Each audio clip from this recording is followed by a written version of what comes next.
This was written in 2010 after taking a group of high school students camping near Ghost Ranch, New Mexico.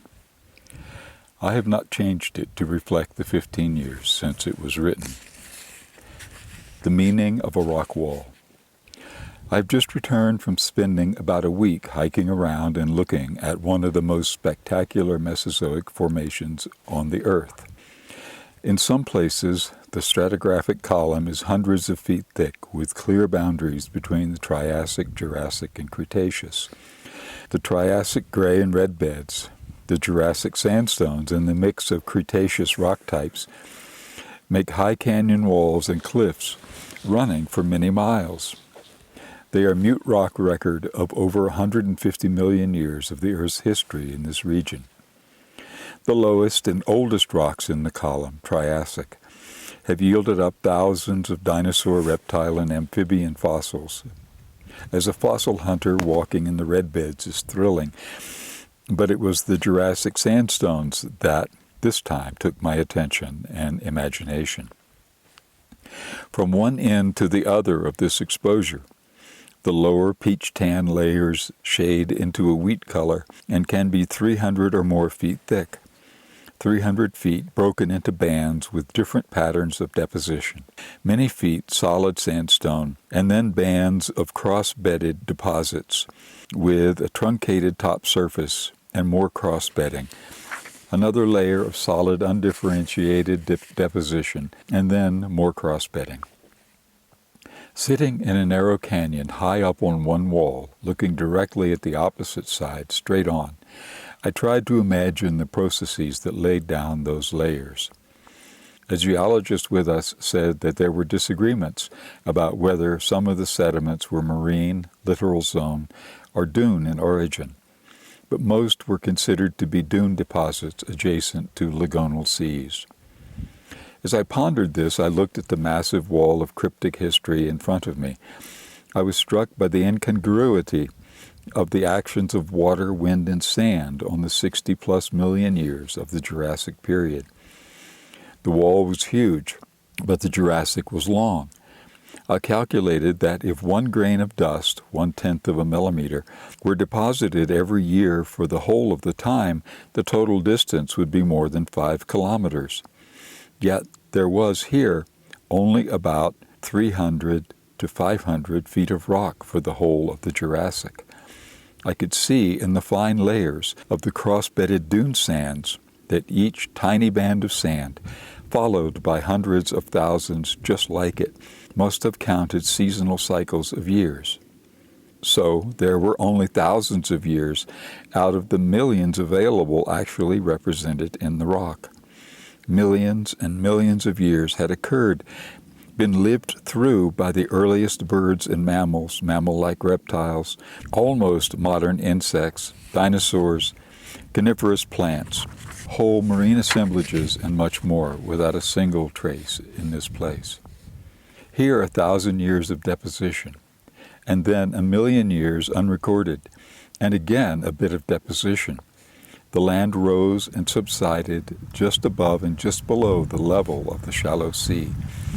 The wind blew and the rains fell, but that was not what was recorded in the rock. The wall recorded only the formation of rock, and once in a great while, by the purest of happenstance, captured a raindrop, stored an earthquake, saved a giant bird print of a hunting dinosaur or a bone, froze some surface ripples in the sand from one moment in one day, and not the millions of other moments in millions of other days when sand was washed to ripples by the waves of the shallow sea or by an unrelenting wind. The beautiful sandstone wall in front of me was not a continuous movie to be viewed from bottom to top. It was millions of disconnected still images, very still indeed, captured in the hard rock. Millions of years of water had percolated through the rock, and millions of years of water and wind has since exposed and nibbled at the rock edges, washing out the canyons and river valleys.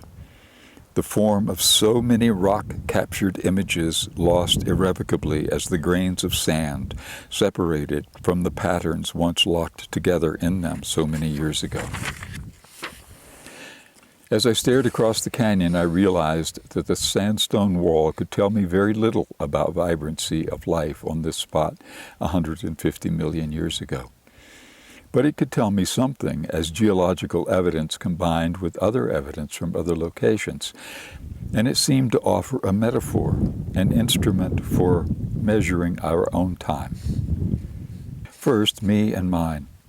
My 66-year-old body still scrambled up the 150-million-year-old rocks with only minor inconvenience from an old bicycle-injured shoulder.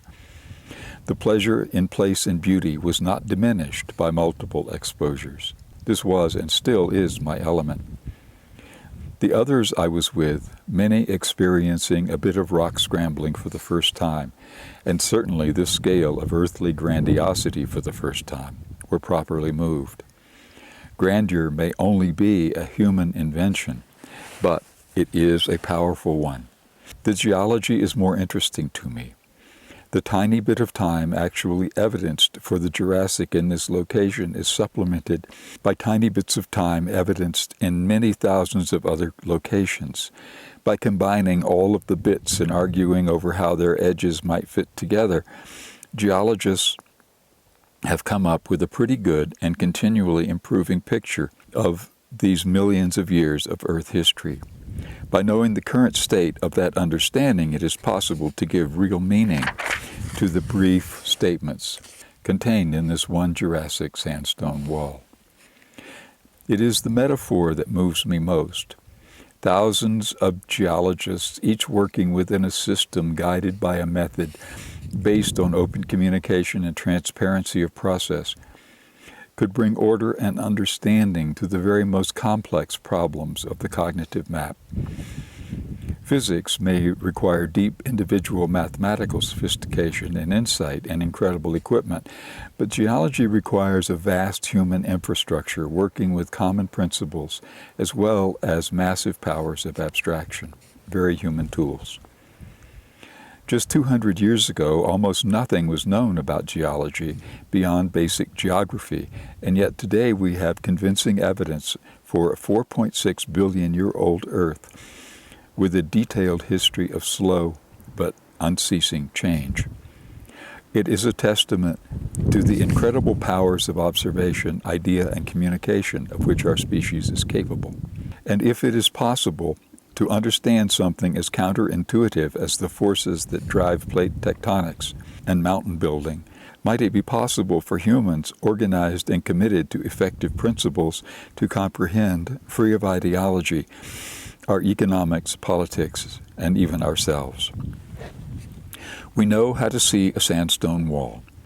First, realize the considerable complexity hidden in its apparent simplicity, and then bring our great powers of observation, reason, and tenacity together with honest and honorable process.